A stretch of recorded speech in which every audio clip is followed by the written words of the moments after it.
हाल ही में बिल्लौर में कथित गोकशी की घटना सामने आई थी, जिसके बाद बिल्लौर विधायक राहुल बच्चा सोनकर ने बोला था कि अगर इस पर जल्द से जल्द कार्रवाई नहीं की गई, तो हम मस्जिदों के बाहर सूअर की बोटियां फिकवाने का काम करेंगे।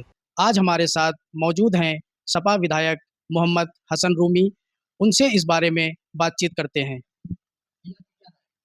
देखिए, जिस तरीके से राहुल बच्चा ने ये विवाद खड़ा किया, उस विवाद खड़ा करने में थाने में खड़े होकर जो उन्होंने अपना परिचय दिया, सबसे बड़ी बात तो ये।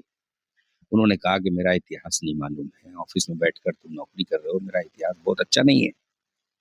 तो जब संवैधानिक पद पे बैठा हुआ व्यक्ति संविधान की रक्षा करने वाले रक्षकों के बीच में अपने इस भाषा शैली से, अमर्यादित भाषा से चुनौती दे रहा अपनी ही सरकार को, क्योंकि सरकार किसकी है? भारतीय जनता पार्टी की विधायक वो है वहां के। अब इसमें जिम्मेदारी किसकी बनती है? इसमें जिम्मेदारी कोई अखिलेश यादव जी की थोड़ी बनती है। इसमें जिम्मेदारी तो उन्हीं लोग की बनती है जिन लोगों की सरकार है, जो लोग वहाँ के विधायक हैं।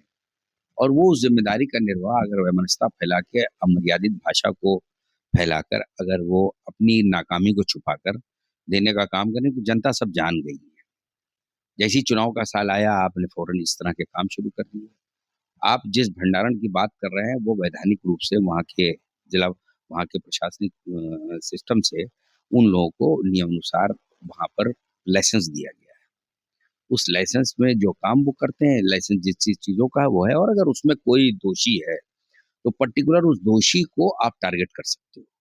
आप उस दोषी के कौम को अगर पूरा टारगेट करोगे, तो हम लोग कोई, और विशेष रूप से मेरे जैसा आदमी को चूड़ियां पहन के थोड़ी बैठा हुआ है। हम अपने वैधानिक तरीके से आपको आपकी सजा दिलाने में पूरे सक्षम हैं। हम लोग संविधान के मानने वाले हैं, और संवैधानिक तौर पर हम आपके हर कृत्य को बेनकाब करने के लिए हमेशा तैयार बैठे हैं। आप कुछ भी बोल दो, किसी के लिए बोल दो, उल जलूल बोल दो, और हम सुन लेंगे, ऐसा नहीं। अभी जब आपने बयान दिया था कि हमने चूड़ियां नहीं पहन रखी हैं, तो इसके बाद राहुल बच्चा सोनकर ने बोला कि इस कार्य को अगर दोबारा किया गया तो हम बताएंगे। इस पर आपके क्या? किस कार को किया गया? जो कार किया ही नहीं गया, उस कार को दोबारा किया गया का क्या मतलब है? कार को किया गया तो जिला प्रशासन, पुलिस प्रशासन, सरकार सब बैठी है। वो काहे के लिए बैठी है? क्या उन्होंने इनको पुलिस के काम का भी लाइसेंस दे रखा है? क्या इनको जिला प्रशासन को, पुलिस प्रशासन सब क्या मौन बैठा रहेगा और इनको काम करने दिया जाएगा? कोई गलत काम करेगा, देखिए पहले तो मैं बता दूं कि इस्लाम में कहीं गौकशी किसी तरीके से वैध नहीं है। जब हमारे मजहब में वैध नहीं है, हमारी सरकार का एजेंडा है, तो हम लोग कानून इस्लाम के हिसाब से, जब हमारे यहाँ वैध नहीं है, तो कानून में वैध नहीं है, तो हम लोग इसको वैध कैसे, कौन कह सकता है? जो इस तरह का काम करेगा, उसके खिलाफ जो विधि संगत कार्रवाई हो उसको किया जाए, और इस तरह के उल जलूल बयान देने से बचे और जनता के बीच में जाए। जनता ने जिस लिए चुना है, जनता ने इनको चुना विकास के लिए, जनता ने चुना इलाज के लिए, जनता ने चुना अच्छे माहौल के लिए।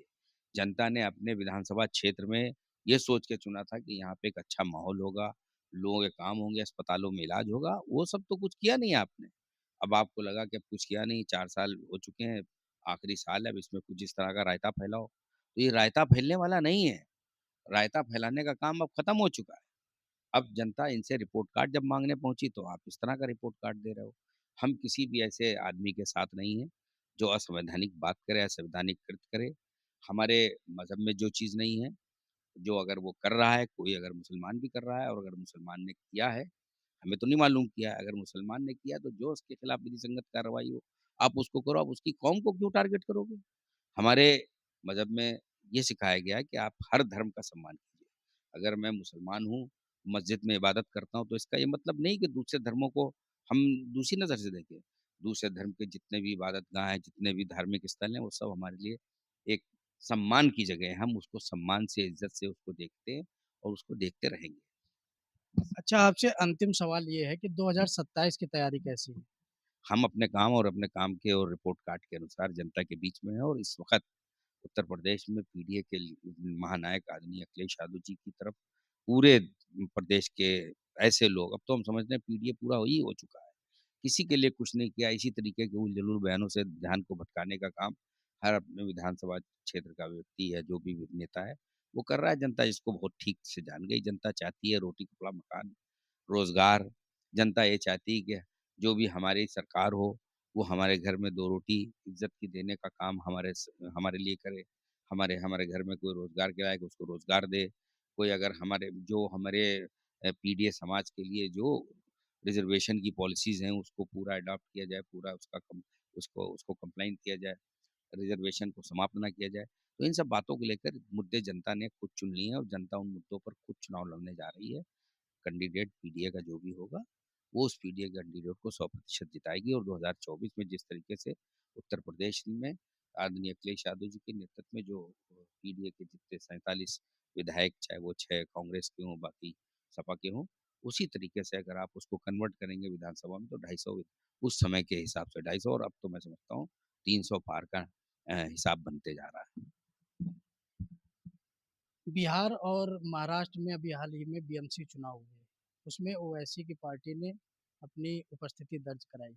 तो आपको क्या लगता है कि 2027 विधानसभा चुनाव में यूपी में भी ओवैसी फैक्टर रहने वाला है?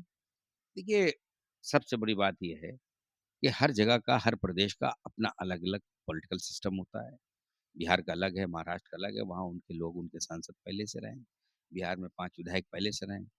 उन जगहों पर जो पॉलिटिकल सिनेरियो होता है, वहाँ पे उस जगह पर वहाँ की जनता अपने नेता को वोट देती है। उत्तर प्रदेश में हम लोग हमेशा फासिस्ट ताकतों से लड़ने के लिए आदरणीय अखिलेश यादव जी के नेतृत्व में धरातल पर हैं।